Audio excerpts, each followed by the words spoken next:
કચ્છ જિલ્લામાં વહેલી સવારે ભૂકંપના આંચકાથી લોકોમાં ભયનો માહોલ સર્જાયો હતો। રિક્ટર સ્કેલ પર 4.6ની તીવ્રતા ધરાવતો આ ભૂકંપ રાપરથી આશરે 22 કિલોમીટર દૂર રણકાંધી વિસ્તારમાં નોંધાયો હતો। ભૂકંપનું કેન્દ્રબિંદુ નોર્થ વાગડ ફોલ્ટના પશ્ચિમ ભાગમાં હોવાનું નિષ્ણાંતોએ જણાવ્યું છે। સવારે અંદાજે 4:30 વાગ્યે આવેલા આ આંચકાના કારણે વણોઈ તેમજ આસપાસના ગેડી ગામ સહિતના વિસ્તારોમાં લોકો ઊંઘમાંથી જાગી ગયા હતા।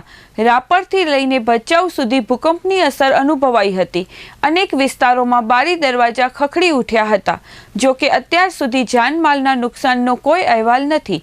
ભૂકંપ બાદ બપોર સુધીમાં 1 થી 3 મેગ્નિટ્યુડના 15થી વધુ નાનકડા આંચકા નોંધાયા હતા, જેને આફ્ટર શોક તરીકે ઓળખવામાં આવે છે।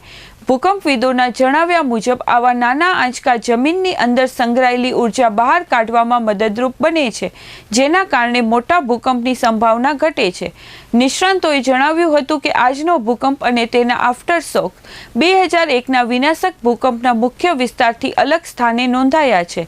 2001નો ભૂકંપ કચ્છ મેઇનલેન્ડ ફોલ્ટ અને સાઉથ વાગડ ફોલ્ટ વચ્ચે થયો હતો, જ્યારે હાલનો ભૂકંપ સાઉથ વાગડ અને ગેડી ફોલ્ટ વચ્ચે આવેલા નોર્થ વાગડ ફોલ્ટના પશ્ચિમ ભાગમાં નોંધાયો છે। કચ્છ વિસ્તારમાં 10થી વધુ સક્રિય ફોલ્ટ લાઇનો આવેલી છે અને દરેક ફોલ્ટ લાઇન મોટા ભૂકંપ ઉત્પન્ન કરવાની ક્ષમતા ધરાવે છે। જો આવા કોઈ ફોલ્ટ પર તીવ્ર ભૂકંપ આવે તો તેની અસર માત્ર ગુજરાત નહીં પરંતુ સમગ્ર પશ્ચિમ ભારત સુધી પહોંચી શકે છે।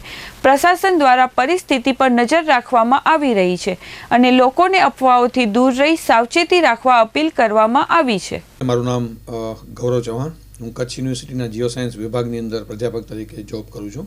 વાત કરીએ આજે જે ભૂકંપ આવેલો, આજે તારીખ 26/12 સવારે 4:30 વાગે જે પહેલો ભૂકંપ આવેલો, જેની તીવ્રતા 4.6 મેગ્નિટ્યુડની હતી, એ ભૂકંપે ત્યાં કને એક ડરનો માહોલ પેદા કરી નાખ્યો છે। લોકો એમ કે છે ઊંઘમાંથી ઉઠી ગયા, મતલબ ઘરમાંથી વાસણને પડ્યા છે। 4:30નો ભૂકંપ આમ જોવા જઈએ તો એટલો મોટો ભૂકંપ ન કહેવાય, પણ એમાં જો આટલી બધી અસર થતી હોય એનું કારણ શું છે એ સમજવાનો પ્રયાસ કરીએ તો એ જે ભૂકંપની જે ડેપ્થ હતી, એ ભૂકંપની ડેપ્થ ખાલી 5 કિલોમીટરની હતી। ભૂકંપમાં શું છે કે જે 5 કિલોમીટરથી ઓછા જે ડેપ્થવાળા હોય એને સેલો ફોકસ કહી શકાય। જેમ એની ડેપ્થ વધે એમ એની અસર ઘટતી જાય। હવે આ એક તો રણની કાંધી, સોફ્ટ સેડિમેન્ટ, એમાં જો 4:30નો ભૂકંપ આવે એનો મતલબ કે એક તો એ વેવ્સને સરફેસ સુધી પહોંચતા બહુ ઓછો ટાઈમ લાગે, એટલે અસર વધારે કરે, ધ્રુજારી વધારે આવે, નાનકડા મોટા ક્રેક થઈ જાય। અને એના પછી જે ચાલુ થયા ભૂકંપ, 4:30 વાગે ભૂકંપનો વરસાદ ચાલુ થયો છે કચ્છની અંદર। અત્યારે 12 વાગ્યા છે 26 તારીખના બપોરના। અત્યાર સુધી કુલ 17 ભૂકંપ આવી ગયા। 17 ભૂકંપ, એ 4.5 મેગ્નિટ્યુડ હતો। એના પછી બીજા 16 ભૂકંપ આવે જેની મેગ્નિટ્યુડ 1 થી કરીને 3ની હતી। છેલ્લો હમણાં 11:30 વાગે 3 મેગ્નિટ્યુડનો ભૂકંપ એ જ ઝોનમાં આવ્યો। એનો મતલબ એવો થયો કે જ્યારે મોટા ભૂકંપ આવે એના પછી જો આવા નાનકડા ભૂકંપ ચાલુ થઈ જાય ને તો એને ઉર્જા નીકળે છે, એને આફ્ટર શોક કહેવાય। જેમ અત્યારે દુધઈ સાઈડને ભૂકંપ આવે છે એ 2001ના આફ્ટર શોક છે, 2001ના મોટા ભૂકંપના। તો આજે સવારના જે ભૂકંપ આવ્યો એના આફ્ટર શોક કન્ટિન્યુઅસ ચાલુ છે અને હજી પણ જો ભૂકંપના નાનકડા મોટા આફ્ટર શોક આવે જેનાથી ગભરાવાની બિલકુલ નથી, કારણ કે જ્યારે મોટા ભૂકંપને ટાળવા હોય ને ત્યારે નાનકડા ભૂકંપ બહુ જરૂરી હોય છે। તો આ નાનકડા ભૂકંપ છે જે થોડી વારે ઉર્જા કાઢી નાખે છે અને મોટા ભૂકંપ ટાળવાની પ્રક્રિયા અહીંયા દેખાય છે। હવે આજે 26 તારીખ થઈ છે અને આવતી 26 તારીખના 2001ના ભૂકંપને પૂરેપૂરા 25 વર્ષ પૂરા થાય છે, કારણ કે સિલ્વર જ્યુબિલી આઈ થિંક કહેવાય એને।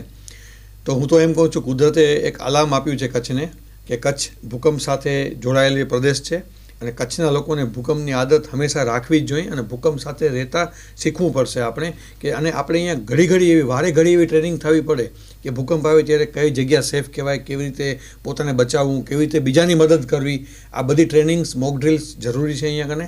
અને ભૂકંપને લગતા હું તો એમ કહું છું ગામે ગામે કોર્સ થવા જોઈએ અને આપણે, કારણ કે ભૂકંપને આપણે રોકી જ શકવાના, પણ ભૂકંપ સાથે જીવવું હોય તો ભૂકંપને સમજવું પડશે ને એની સાથે રહેતા શીખવું પડશે।